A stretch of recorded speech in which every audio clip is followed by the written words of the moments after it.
Trial room में dress बदलती रिया की तस्वीरें उतारकर एक शोरूम के सेल्समैन उसको ब्लैकमेल करने की योजना बना ही रहे थे। इस एल्बम में ऐसा क्या है कि तुम इसे अपने पास रखे रहते हो? सूरज ने अपने साथी रमेश के हाथ में लड़कियां का एल्बम देखकर कहा। टाइम पास करने और आंखें सेंकने के लिए क्या ये बुरा है? बार बार एक ही चेहरा और शरीर देखकर कब तक दिल भरता है?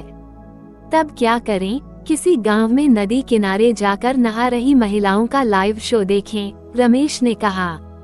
लाइव शो कहकर सूरज खामोश हो गया।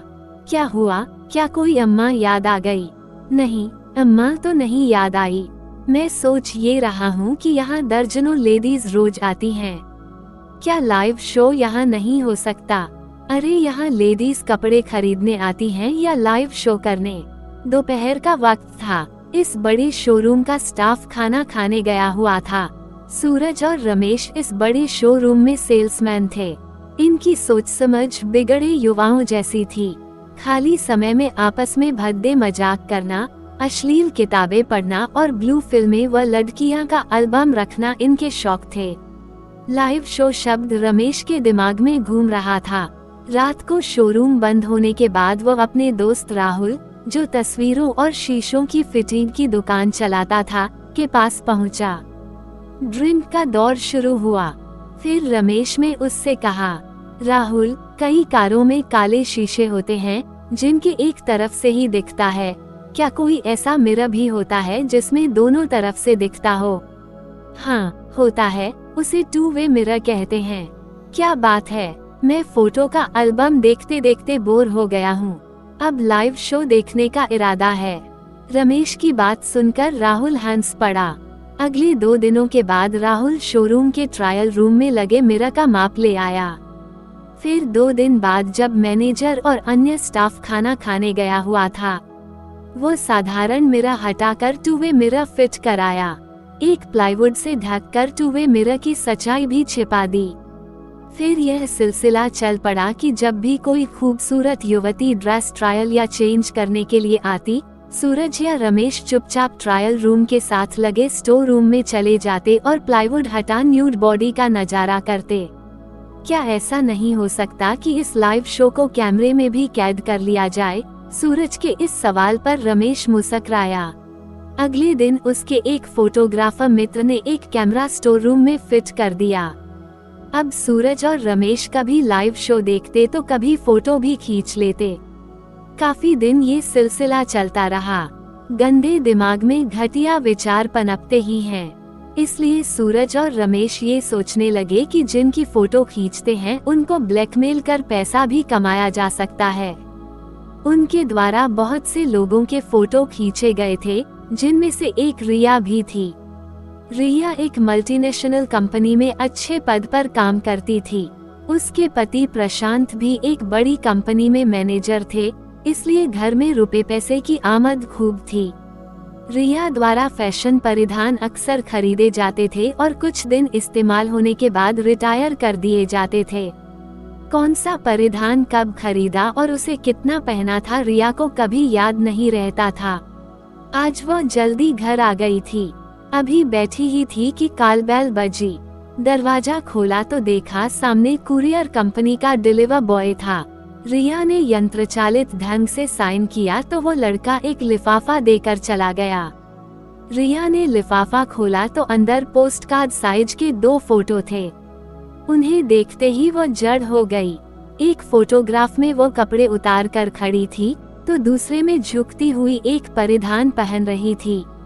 फोटो काफी नजदीक से खींचे गए थे, लेकिन कब खींचे थे, किसने खींचे थे पता नहीं चल रहा था। चेहरा तो उसी का था ये तो स्पष्ट था, लेकिन कहीं ऐसा तो नहीं था कि किसी दूसरी युवती के शरीर पर उसका चेहरा चिपका दिया गया हो। तभी कॉल बेल बजी। उसने फुर्ती से लिफाफे में फोटो डालकर इधर उधर देखा। कहाँ छिपाए ये लिफाफा, वो सोच ही रही थी कि उसे अपना ब्रीफकेस याद आया। लिफाफा उसमें डाल उसने उसे सोफे के पीछे डाल दिया। फिर की होल से देखा तो बाहर उसके पति प्रशांत खड़े मंद मंद मुस्कुरा रहे थे। दरवाजा खुलते ही अंदर आए और दरवाजा बंद करके पत्नी को बाहों में भर लिया। रिया डार्लिंग, क्या बात है, सो रही थी क्या? रिया बेहद मिलनसार और खुले स्वभाव की थी। पति से बहुत प्यार करती थी और प्यार का भरपूर प्रतिकार देती थी, मगर आज खामोश थी। क्या बात है, तबीयत तो ठीक है ना? जरा सिर भारी है, आप आज इतनी जल्दी कैसे आ गए? कंपनी के टूर पर गया था, काम जल्दी निबट गया इसलिए सीधा घर आ गया। चाय पियोगी? तुम आराम करो, मैं किचन संभाल लूंगा। प्रशांत किचन में चला गया। तभी रिया का मोबाइल बज उठा। एक अनजान नंबर स्क्रीन पर उभरा। क्या पता उसी फोटो भेजने वाले का नंबर हो, सोचते हुए रिया ने मोबाइल का स्विच ऑफ कर दिया। तभी प्रशांत ट्रे में चाय और टोस्ट ले आए। रिया, ये सिर दर्द की गोली ले लो और टोस्ट खा लो, चाय भी पी लो, आज किचन का जिम्मा मेरा। ट्रे थमा प्रशांत किचन में चले गए। इतने प्यारे पति को बताऊं या न बताऊं, ये सोचते हुए रिया ने सिरदर्द की गोली बेड के नीचे डाल दी और टोस्ट चाय में भिगो कर खा लिया। फिर चाय पी और लेट गई। समस्या का क्या समाधान हो सकता है, ये सोचते सोचते कब आंख लग गई पता ही नहीं चला। आंखें खुली तो देखा पास ही लेटे प्रशांत पुस्तक में डूबे थे। कैसी तबीयत है? प्यार से माथे पर हाथ फिराते हुए प्रशांत ने पूछा। आई एम फाइन, मुस्कुराते हुए रिया ने कहा। खाना तैयार है। अच्छा, क्या क्या बनाया है? जो हमारी होम मिनिस्टर को पसंद है। हंसती हुई वह किचन में गई। कैसरोल में उसके पसंदीदा पनीर के पराठे थे और चिकनकरी और मिक्स्ड सब्जी थी। सलाद भी कटा हुआ प्लेट में लगा था। प्रशांत नए जमाने के उन पतियों जैसे थे जो पत्नी पर रोब न जमा हर काम में हाथ बटाते हैं। रिया का तनाव काफी कम हो चला था। अगले दिन सुबह वो किचन में थी कि प्रशांत तैयार होकर आ गए। रिया डार्लिंग, मुझे कंपनी के काम से हैदराबाद जाना है। 1 घंटे बाद की फ्लाइट है, शाम को थोड़ा लेट आऊंगा, कहते हुए प्रशांत बाहर निकल गए। उनके जाने के बाद उसे मोबाइल फोन का ध्यान आया। वो लपक कर बेडरूम में गई और मोबाइल का स्विच ऑन किया। चंद क्षणों के बाद कल शाम वाला नंबर फिर स्क्रीन पर उभरा। सुनूं या न सुनूं सोचते हुए उसने मोबाइल को बजने दिया। थोड़ी देर बाद तो उसने फोटो निकालकर देखे पर ड्रेस कौन सी थी स्पष्ट नहीं था। कैबिन भी जाना पहचाना नहीं था। ऐसी कैबिन लगभग हर शोरूम में होती है। ये ड्रेस कौन सी है ये समझ में आता तो पता चल जाता कि यह कब और कहां से खरीदी थी। तभी मोबाइल की घंटी फिर से बजी। वही नंबर फिर उभरा। उसने इस बार मोबाइल ऑन कर मोबाइल कान से लगा लिया मगर बोली कुछ नहीं। हेलो हेलो, दूसरी तरफ से कोई बोला लेकिन वह खामोश रही। जानबूझकर नहीं बोल रही, किसी ने किसी दूसरे से कहा। हमसे चालाकी महंगी पड़ेगी, हम ये फोटो इंटरनेट पर जारी कर देंगे, उनमें से कोई एक बोला। रिया ने ऑफ का बटन दबा दिया। थोड़ी देर बाद फिर मोबाइल की घंटी बजी। इस बार स्क्रीन पर वही बात मैसेज के रूप में उभरी जो फोन पर बोली गई थी। उसने फिर ऑफ का बटन दबा दिया। उसके बाद मोबाइल की घंटी कई बार बजी लेकिन उसने ध्यान नहीं दिया। अब क्या करें, आज काम पर जाएं, मगर काम कैसे हो सकेगा, सोचते हुए उसने थोड़ी देर बाद कंपनी में फोन कर दिया। फिर उसने फोटो के लिफाफे को गौर से देखा तो जाना कि फोटो मलाड के एक फोटो स्टूडियो में बने थे। स्टूडियो के पते के नीचे 2 फोन नंबर भी थे। अपने मोबाइल से उसने दोनों नंबर पर फोन किया मगर दोनों के स्विच ऑफ थे। अब ये देखना था कि मलाड वाला पता भी असली है या नहीं। उसके लिए मलाड जाना पड़ेगा, उसने सोचा। उसने फोटो फिर ध्यान से देखे। ड्रेस कौन सी है यही पता चल जाए तब याद आ जाएगा कि ड्रेस कहां से खरीदी थी। फोटो के इनलार्ज प्रिंट द्वारा शायद पता लग सके कि ड्रेस कौन सी है। उसके घर में नई तकनीक का डिजिटल कैमरा था। उसने उससे हाथ में पकड़ी ड्रेस का नजदीक से एक फोटो खींचा। अब इसका बड़ा प्रिंट निकलवाना था। वो कार से मलाड के लिए चल दी। अभी तक उसने कई थ्रिलर और जासूसी नॉवल पढ़े थे, जासूसी फिल्में और सीरियल भी देखे थे, मगर आज एक जासूस बनकर अश्लील फोटो खींचने वाले का पता लगाना था। पौन घंटे बाद वो मलाड में थी। जैसी उसको उम्मीद थी, लिफाफे पर लिखे पते वाला फोटो स्टूडियो कहीं नहीं था। कुरियर सर्विस से पता करना बेकार था। हजारों लिफाफे रोजाना बुक करने वाले को कहाँ याद होगा कि यह लिफाफा कौन बुक करवा गया था। अब क्या करें, सोचती हुई वह वापस अपनी कॉलोनी में पहुंची और एक परिचित फोटोग्राफर की दुकान में जाकर फोटो का डिजिटल प्रिंट निकालने के लिए कहा। जब प्रिंट तैयार हो रहा था, वो दुकान के सोफे पर बैठकर दुकान में रखी फ्रेमों में जड़ी तस्वीरें देख रही थी। तभी मोबाइल फिर बजा। वही नंबर था। सुनूं या न सुनूं सोचते हुए उसने रिसीविंग बटन पुश किया तो हेलो हेलो दूसरी तरफ से आवाज आई, पर वह खामोश रही। वह चालाकी कर रही है। हम इसके फोटो इंटरनेट पर जारी कर देते हैं और इसके ऑफिस में भेज देते हैं, तब इसको पता चलेगा। रिया ने आवाजें सुनकर पहचान लिया कि कल वाले ही थे। उसने फोन काट दिया और सोचने लगी कि इनके पास उसका मोबाइल नंबर तो है ही। ये भी जानते हैं कि कौन है और कहाँ काम करती है। इसका मतलब यही था कि वे या तो कोई परिचित हैं या किसी ने उसके पीछे लग उसका पता लगाया होगा और बाद में उसको फोटो भेज ब्लैकमेलिंग का इरादा बनाया होगा। फोटोग्राफर फोटो का बड़ा प्रिंट निकाल कर लाया तो वो पेमेंट कर प्रिंट लेकर घर चली आई। घर आकर आंखों पर जोर डालकर उसने फोटो देखा तो उसे समझ में आया कि वो फोटो मोटे कार्लो के स्कर्ट टॉप का था। उसकी आंखों ने उन्हें पहचान लिया था। फिर वह याद करने लगी कि इनकी शॉपिंग कहाँ से की थी। दिमाग पर जोर देते देते उसे याद आ ही गया कि बड़ा नाम है उस शोरूम का।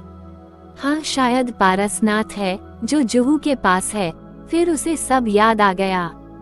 अब उस शोरूम में जाकर उसके फोटो वगैरह भेजने का काम करने वालों का पता लगाना था।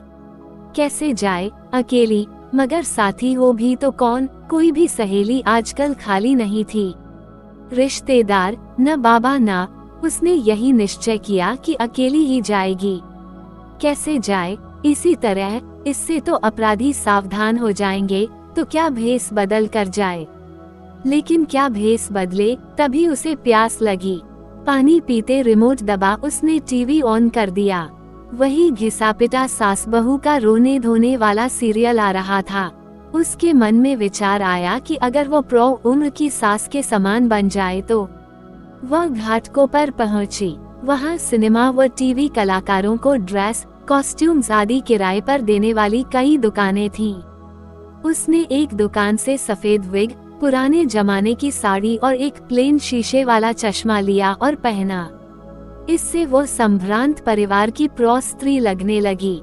वो जब बाहर निकली और कार के शीशे में अपना रूप देखा तो मुस्कुरा पड़ी। वहां से जुहू पहुंच उसने कार एक पार्किंग में खड़ी की और उसी शोरूम में पहुंची। शोरूम 5 मंजिला था और दर्जनों कर्मचारी थे। अब पता नहीं किसकी हरकत थी। तभी उसे याद आया कि स्कर्ट टॉप सेकंड फ्लोर से खरीदा था। वो सेकंड फ्लोर पर पहुंची। वहां सब कुछ जाना पहचाना था। सेल्स काउंटर खाली था। 3 लड़के एक तरफ खड़े गपशप मार रहे थे।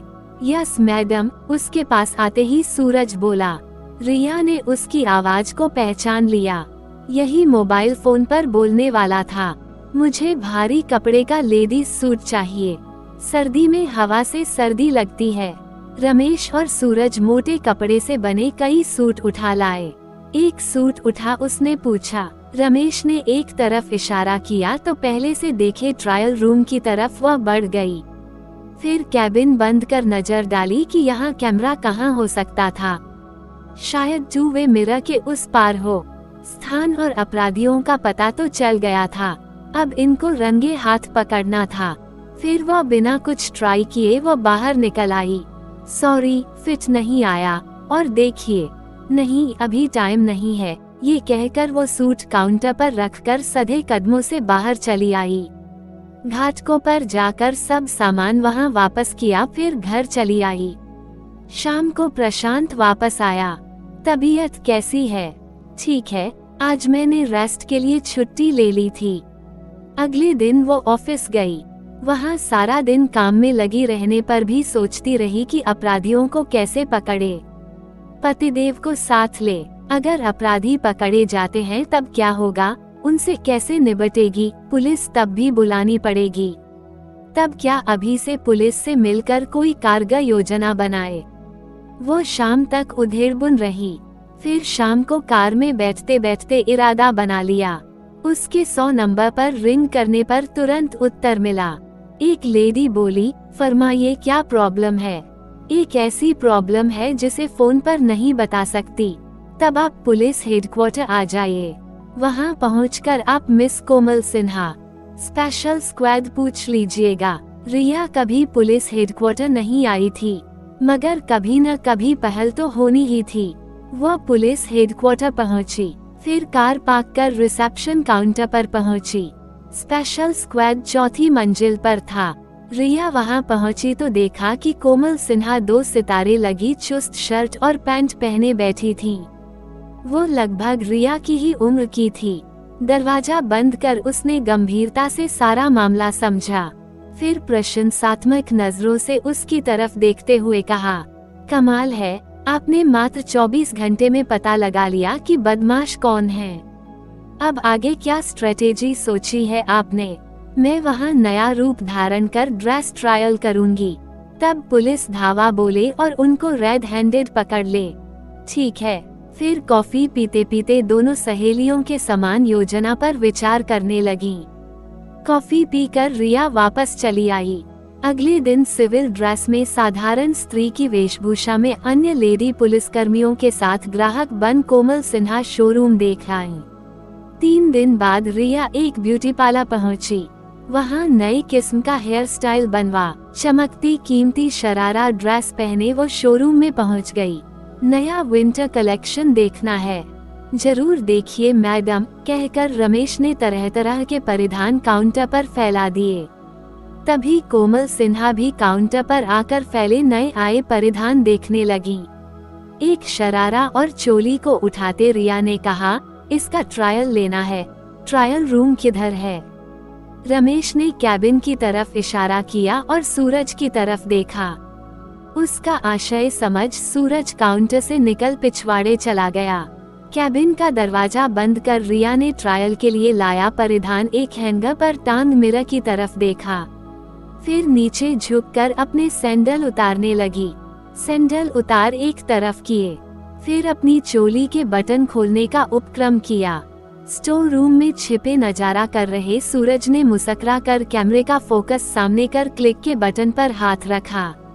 तभी रिया ने हाथ पीछे कर नीचे झुकाया और एक सैंडल उठाकर उससे तगड़ा वार शीशे पर किया। तड़ाक की आवाज के साथ शीशे के परखच्चे उड़ गए। सकपकाया सा सामने दिखता सूरज पीछे को हुआ। तभी कोमल सिन्हा ने कैबिन का दरवाजा खोल हाथ में रिवॉल्वर लिए कैबिन में कदम रखा और रिवॉल्वर सूरज की तरफ करते रोबीली आवाज में कहा, हैंड्स अप। फिर चंद क्षणों में सारे शोरूम में खाकी वर्दी में दर्जनों पुलिसकर्मी, जिनमें लेडीज जेंट्स दोनों थे, फैल गए। कैमरे के साथ सूरज, फिर रमेश और फिर सिलसिलेवार ढंग से राहुल व फोटोग्राफर सब पकड़े गए। दर्जनों न्यूड फिल्में भी मिली। सबको केस दर्ज कर जेल भेज दिया गया। मामले को पुलिस ने इस तरह हैंडल किया कि रिया और किसी अन्य स्त्री का नाम सामने नहीं आया। प्रशांत अपनी पत्नी द्वारा इस तरह की विशेष समस्या को अकेले सुलझा लेने से हैरान थे।